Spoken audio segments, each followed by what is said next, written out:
Father Sophronii wished his monastery to be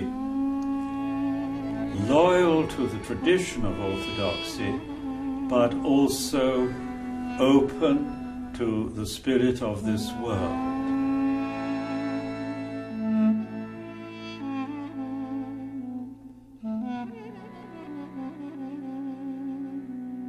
I had the opportunity, the blessing, to meet Father Sophronios of Essex many times.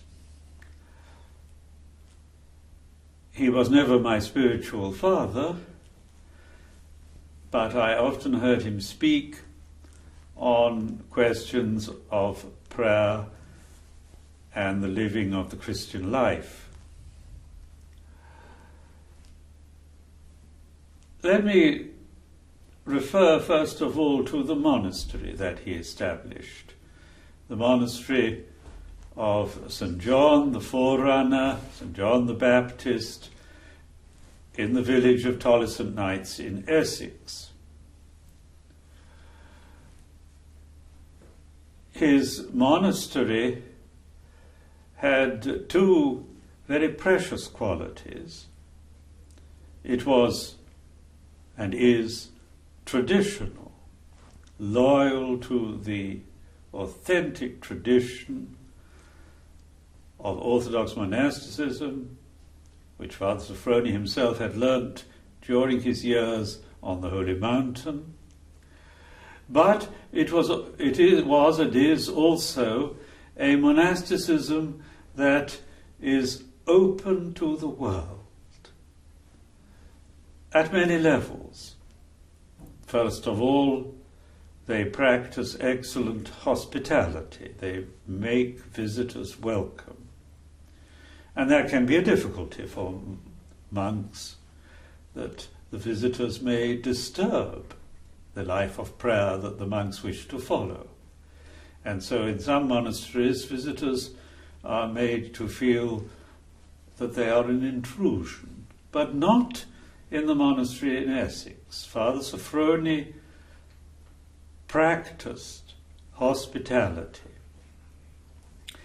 And this openness of his monastery to the world was shown not only in the way guests were made welcome, but in the way Father Sophrony himself wanted his monks to be in touch with the intellectual currents of the present age.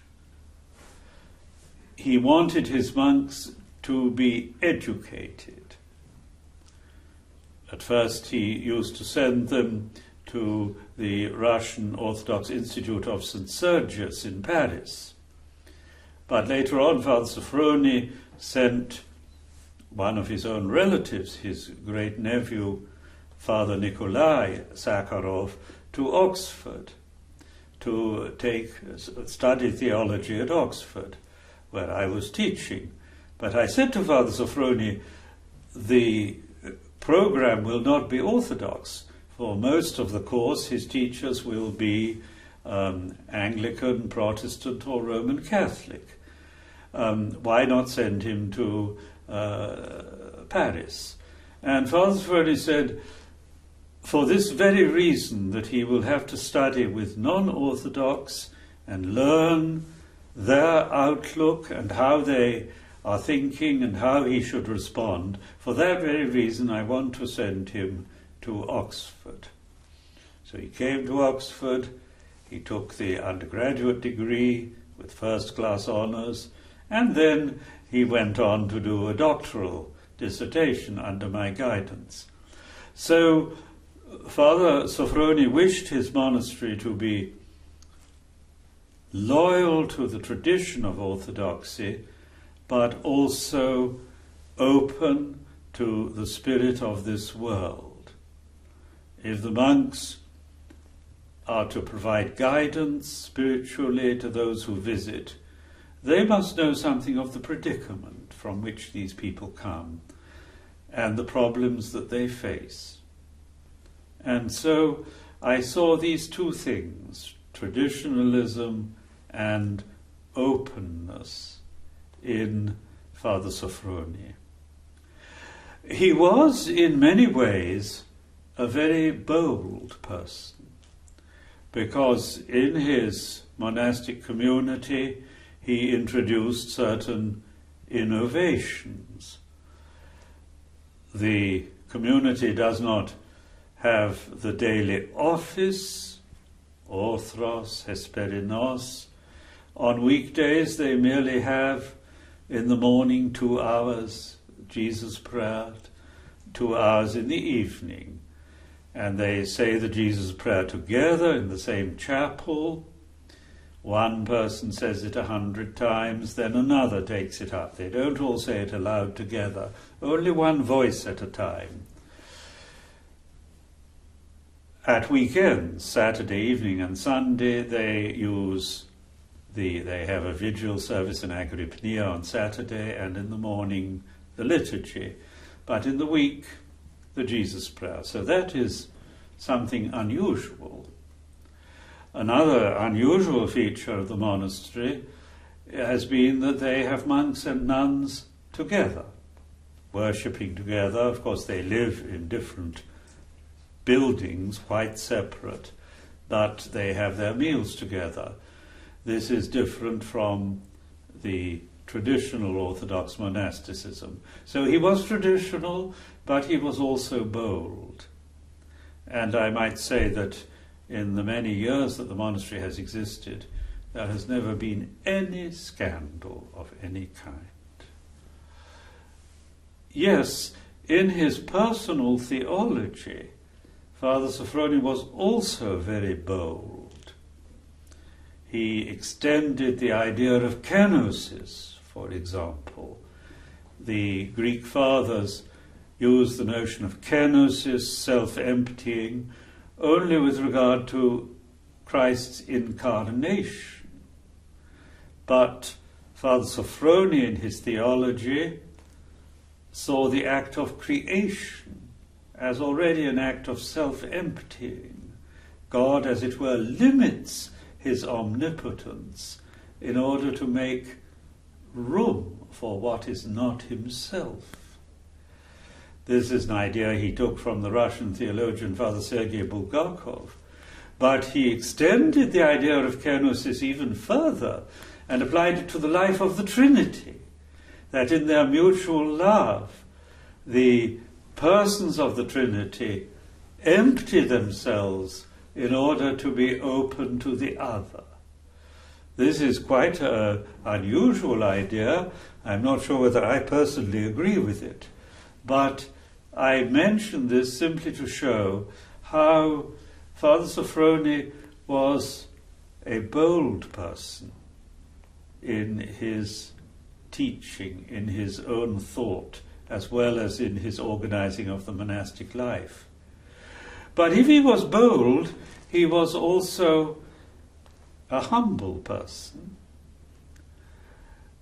He was a very sensitive person who was upset by criticisms and attacks. And I recall once when I was in the monastery, in front of the brothers, he said to me, "I have made many mistakes, and I have made mistakes because I was too much afraid of what other people would think and say, and that has misled me." And he spoke with such suffering at that moment. So, while he was bold, he was not complacent. He was a sensitive, in a good sense, person, perhaps too sensitive. He would never have claimed to be perfect. Now people begin to think of the sanctity of Father Sophrony. Well, we have to recognize that holy people had their personal struggles and difficulties, and they had their own difficulties of character. And Father Sophrony was well aware of his own failings. But what he has done has so far endured.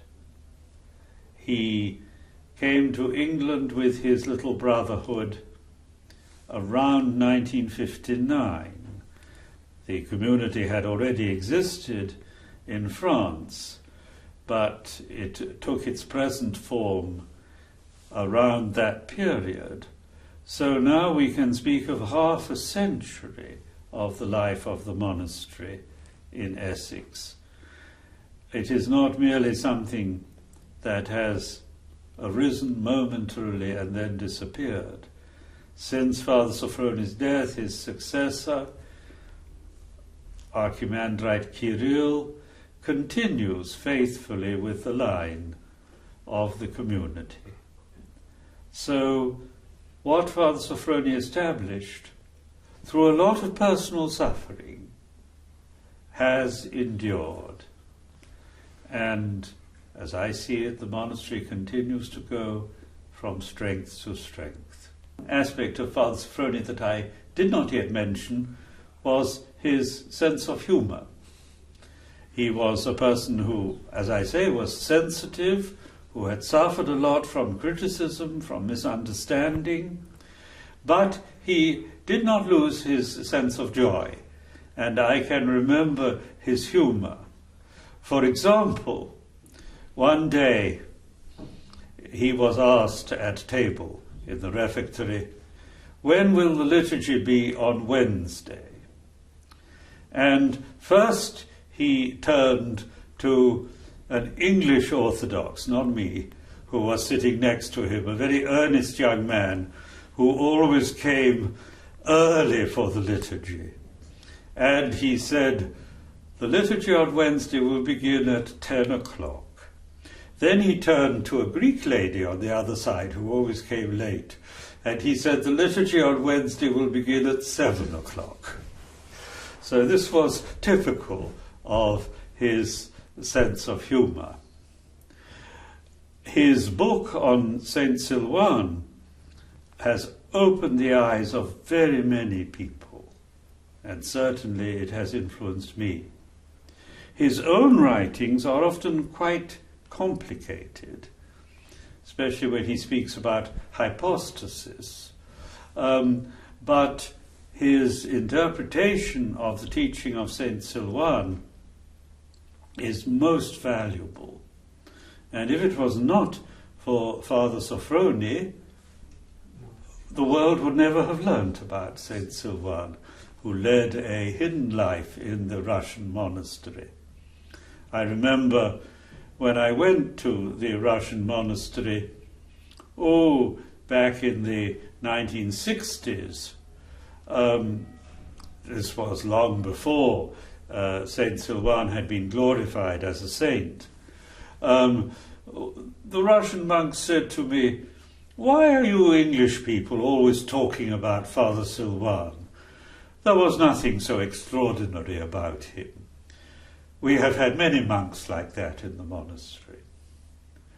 Yes, Father Siluan was a humble monk who faithfully led the life of prayer, such as the monk follows.